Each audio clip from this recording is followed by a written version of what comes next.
Tonight, my freaks, I give you Poe.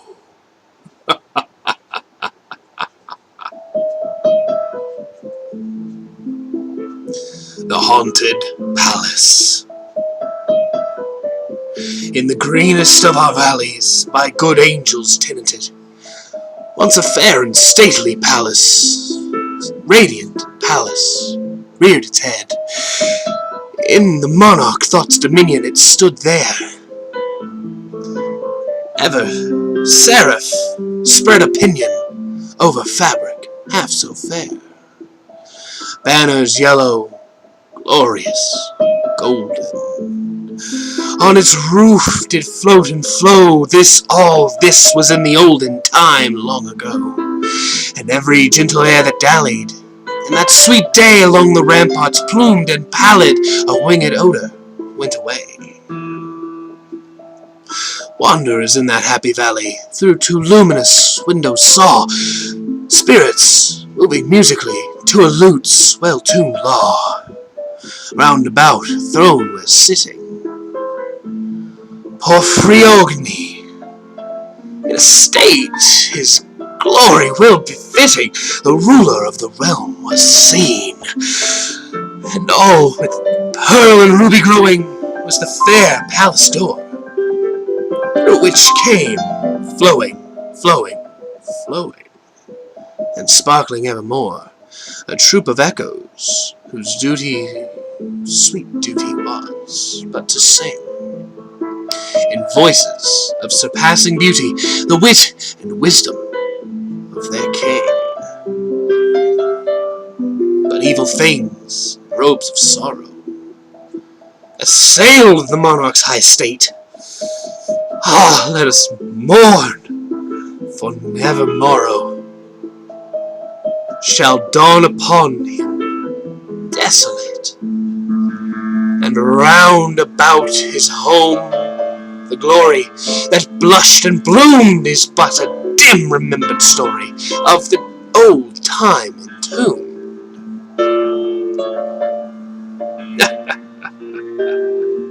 And travelers now within that valley through the red-litten windows see vast forms that move fantastically to a discordant melody, while like a ghastly, rapid river through the pale door a hideous throng rush out forever and laugh, but smile no more.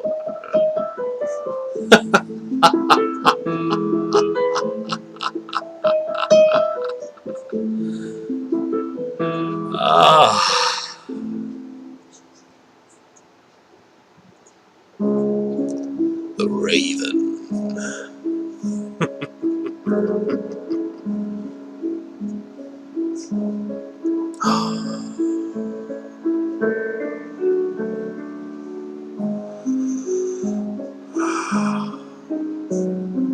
Once upon a midnight dreary, while I pondered, weak and weary, over many a quaint and curious volume of forgotten lore, while I nodded, nearly napping, suddenly there came a tapping, as of someone gently rapping at my chamber door.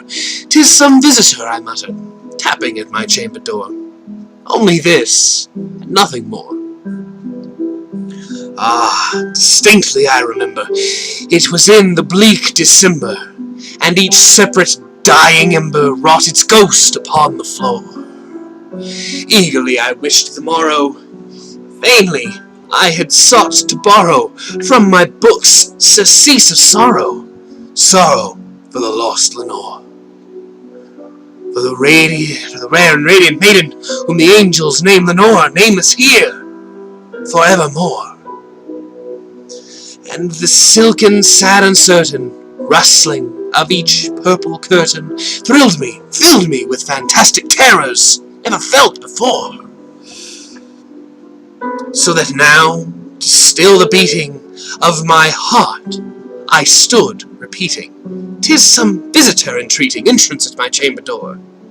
some late visitor entreating entrance at my chamber door. This it is, and nothing more. Presently, my soul grew stronger, hesitating no longer. Sir, said I, or madam, truly, your forgiveness I implore. But the fact is, I was napping, and so gently you came rapping, and so faintly you came tapping at my chamber door, that I scarce was sure I heard you. Here I opened wide the door. Darkness there, and nothing more.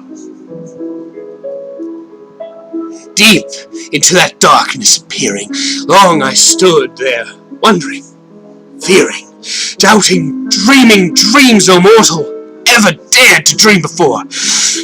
But the silence was unbroken, and the stillness gave no token, and the only word there spoken was the whispered word. Lenore? This I whispered, and an echo murmured back the word. Lenore!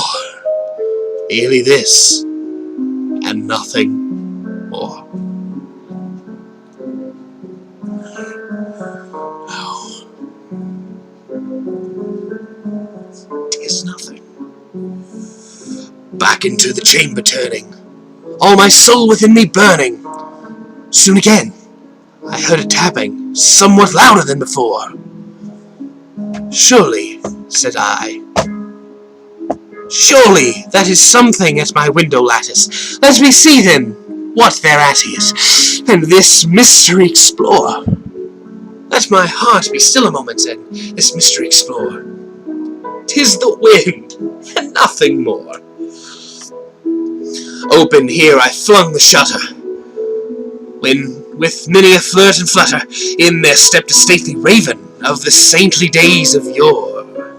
Nor the least obeisance made he, not a minute stopped or stayed he, but with mien of lord or lady, perched above my chamber door, perched upon a bust of Pallas, just above my chamber door, perched and sat, and nothing more. In this ebony bird beguiling, I sat fancy into smiling, by the grave and stern decorum of the countenance it wore. Thou thy crest be shorn and shaven, thou, I said, art sure no craven, ghastly grim and ancient raven, wandering from the nightly shore. Tell me what thy lordly name is on the night's Plutonian shore. Quoth the raven, Nevermore. Much I marveled this ungainly fowl to hear discourse so plainly, though its answer little meaning, little relevancy bore. For we cannot help agreeing that no living human being ever yet was blessed with seeing bird above his chamber door. Bird or beast upon the sculpted bust above his chamber door, with such a name as Nevermore.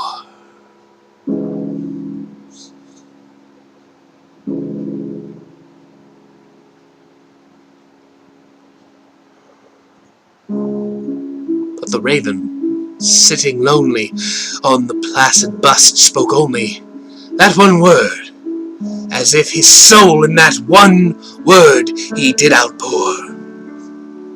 Nothing further than he uttered, not a feather then he fluttered, till I scarcely more than muttered, Other friends have flown before, on the morrow he will leave me, as my hopes have flown before. Then the bird said, Nevermore.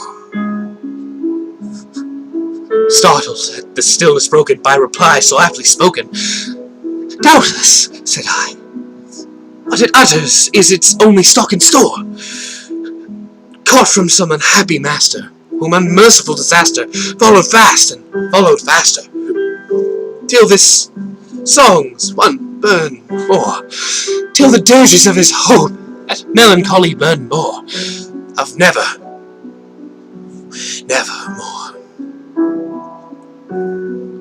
But the raven, still beguiling all my fancy into smiling, straight I wheeled a cushioned seat in front of bird and bust and door. Then upon the velvet sinking, I betook myself to linking fancy unto fancy, thinking what this ominous bird of yore, what this grim, ungainly, ghastly, gaunt and ominous bird of yore, meant in croaking, Nevermore.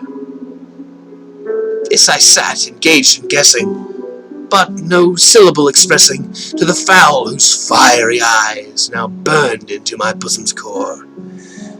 This and more I sat divining, with my head at ease reclining on the cushion's velvet lining, and the lamplight gloated o'er.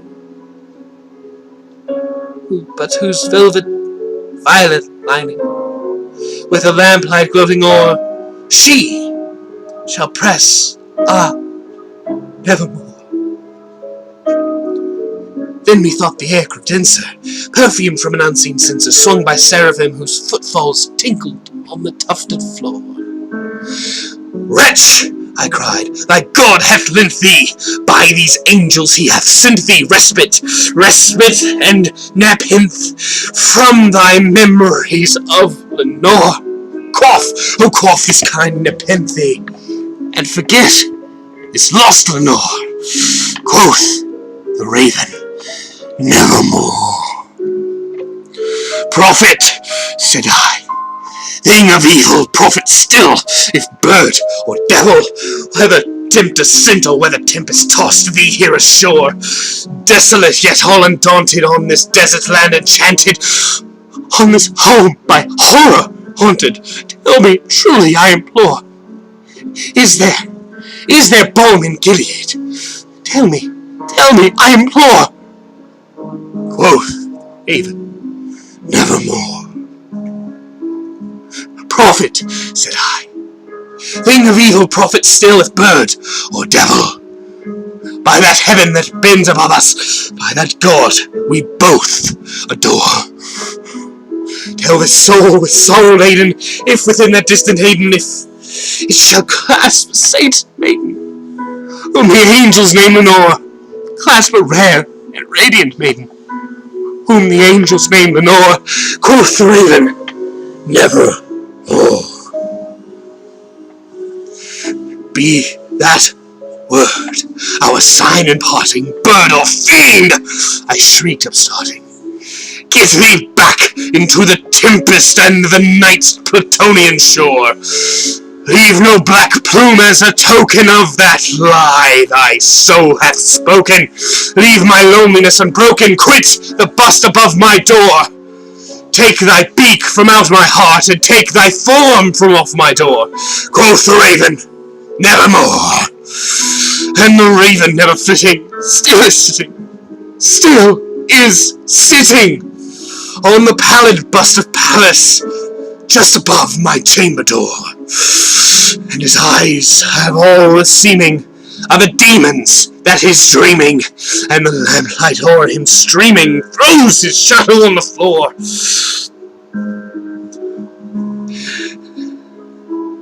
And my soul from out that shadow that lies floating on the floor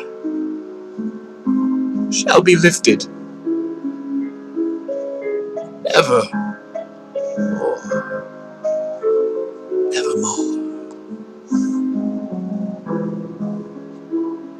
With that, ladies and gentlemen, boys and girls, freaks of all ages, remember this: when life gets fickle, freak is always forever.